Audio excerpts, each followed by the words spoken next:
Hello, আমাদের 5 দিনের সফর শেষ আজ। আমরা শুরু করেছিলাম 5 তারিখে, 5ই অক্টোবর বন্দে ভারতে এসে কালিম্পং, দার্জিলিং চারপাশ ঘুরে আজ আমাদের ট্যুর শেষ হয়েছে।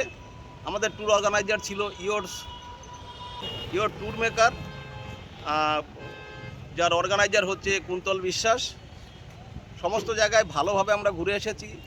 হ্যাঁ, এই যে প্রাকৃতিক বিপর্যয় কিছু কিছু জায়গায় একটু অসুবিধা, রাস্তাঘাটে অসুবিধা হয়েছে, কিন্তু আমাদের যে ড্রাইভার ছিল ভাই, একটু এদিকে এসো, আমাদের ড্রাইভার ভাই এই যে টুক্কা অসাধারণ মানে বুদ্ধিমত্তা অ্যাপ্লাই করে আমাদের এত সুন্দর সমস্ত জায়গায় ঘুরিয়েছে যে আমাদের কোথাও কোনো অসুবিধা হয়নি। যাই হোক, আমরা আজকে যাত্রা শেষে আমরা আমাদের সুন্দর সুন্দর ভিউ পয়েন্টও দেখিয়ে দিয়েছে, সব জায়গায় ঠিকঠাক মতো কোথাও কোনো অসুবিধা হয়নি। আজ আমাদের যাত্রা শেষে আমরা আজকে বন্দে ভারত ধরে কলকাতায় ফিরছি। ধন্যবাদ সবাইকে। আপনারা চাইলে কুন্তলের সঙ্গে যোগাযোগ করে ঘুরতে আসতেই পারেন। ও খুব ভালো ট্যুর অর্গানাইজ করছে এখন। ধন্যবাদ দাদা ভীষণ ভালো, দারুণ।